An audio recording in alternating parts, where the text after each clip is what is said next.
നമസ്കാരം. ഇലക്ട്രിക് വാഹനങ്ങൾ വിപണിയിൽ ഇറങ്ങിയ കാലത്ത് ഇതിന് വലിയ ഡിമാൻഡായിരുന്നു. എല്ലാവരും ഇലക്ട്രിക് വാഹനങ്ങൾ വാങ്ങാൻ താല്പര്യം കാണിച്ചു. ഒരുപക്ഷെ ഇലക്ട്രിക് വാഹനങ്ങൾക്ക് വില വളരെ കൂടുതലാണ് എന്ന കാരണം കൊണ്ടായിരിക്കാം പലരും അന്ന് ഇത് വാങ്ങാൻ കഴിയാതിരുന്നത്.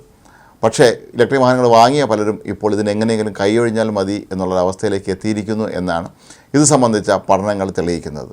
ലോകത്തെ ഏറ്റവും പ്രമുഖരായ വാഹന നിർമ്മാണ കമ്പനികൾ പോലും ഇപ്പോൾ അവരുടെ ഇലക്ട്രിക് വാഹനങ്ങളുടെ നിർമ്മാണം കുറച്ചിരിക്കുന്നു എന്നുള്ളതാണ് പ്രത്യേകത. കുറേ നാൾ മുമ്പ് ഇത് സംബന്ധിച്ച റിപ്പോർട്ടുകൾ പുറത്തു വന്നിരുന്നു. പല പ്രമുഖരും അവരുടെ ഇലക്ട്രിക് വാഹന നിർമ്മാണത്തിൻ്റെ എണ്ണം കുറച്ചു എന്നുള്ളതാണ്. അത് മെഴ്സിഡസ് ബെൻസും നിസാനും ഒക്കെ ഉൾപ്പെടെയുള്ള വൻകിട സ്ഥാപനങ്ങളാണ് അവരുടെ ഇലക്ട്രിക് വാഹനങ്ങളുടെ നിർമ്മാണം കുറച്ചത്. ഇതിൻ്റെ കാരണങ്ങൾ എന്താണ് എന്നുള്ളത് സംബന്ധിച്ച അന്വേഷണം ഇപ്പോഴും തുടരുകയാണ്. ഇതിലേറ്റവും പണി കിട്ടിയത് ഒന്ന് ടെസ്ലയ്ക്കാണ്. ലോക കോടീശ്വരനായ ഇലോൺ മസ്കിൻ്റെ സ്ഥാപനമായ ടെസ്ലയ്ക്കാണ് ഇതിലേറ്റവും വലിയ നഷ്ടമുണ്ടായിരിക്കുന്നത്. BYD പോലെയുള്ള ചൈനയിലെ കാറുകൾ വിപണി പിടിച്ചടക്കി തുടങ്ങിയപ്പോൾ പിന്നീട് ടെസ്ലയ്ക്ക് വില കുറയ്ക്കാതെ വേറെ വഴിയില്ല എന്നുള്ള അവസ്ഥയായി. ഇതുകൂടാതെ ഇലോൺ മസ്ക് ട്രംപിൻ്റെ ഉപദേഷ്ടാവായി അവിടെ പല വിവാദങ്ങളിൽ ചെന്ന് പെട്ടപ്പോൾ അവയെല്ലാം തന്നെ തിരിച്ചടിയായത് ഈ കാറുകളുടെ വിൽപ്പനയിലാണ്. മാത്രമല്ല, ഇപ്പോൾ പുറത്തു വരുന്ന മറ്റൊരു ഞെട്ടിപ്പിക്കുന്ന വിവരം സെക്കൻഡ് ഹാൻഡ് കാർ വിപണിയിൽ ഇലക്ട്രിക് വാഹനങ്ങൾക്ക് യാതൊരു തരത്തിലുള്ള ഡിമാൻഡും ഇല്ല എന്നാണ്. ഇതിൽ ഉദാഹരണമായി അവർ ചൂണ്ടിക്കാട്ടുന്നത്, ഒരു ഇലക്ട്രിക് വാഹനം വാങ്ങി 1 വർഷം കഴിഞ്ഞപ്പോൾ വിറ്റ ഒരു വ്യക്തിക്ക് വില കിട്ടിയത് അത് വാങ്ങിയതിൻ്റെ 1/3 മാത്രമായിരുന്നു എന്നാണ്. ഇത് വലിയ തോതിലുള്ള ആശങ്കയാണ് പലപ്പോഴും ഉയർത്തുന്നത്. മാത്രമല്ല, ഇലക്ട്രിക് വാഹനങ്ങളുടെ ബാറ്ററിയുടെ ആയുസ് സംബന്ധിച്ച് ഇപ്പോൾ പല സംശയങ്ങളും വരുന്നുണ്ട്. 2 വീലറുകളെ സംബന്ധിച്ച് പലരും പരാതികളുമായി ഇപ്പോൾ രംഗത്തെത്തിയിട്ടുണ്ട്. അതുപോലെ ഇതിനെടുക്കുന്ന കൂടുതൽ സമയം, പലപ്പോഴും ചാർജ് ചെയ്യാനായി ഒരുപാട് സമയമെടുക്കുന്നുണ്ട്. ഇതൊക്കെ തന്നെ വലിയ പരാതികളാണ് ഉയർത്തുന്നത്. അപ്പോൾ അങ്ങനെ നോക്കുമ്പോൾ ഇനി അങ്ങോട്ടുള്ള ദിവസങ്ങളിലൊക്കെ തന്നെ ഇലക്ട്രിക് വാഹനങ്ങളുടെ ഡിമാൻഡ് കുറയാനാണ് സാധ്യത എന്നാണ് കരുതപ്പെടുന്നത്.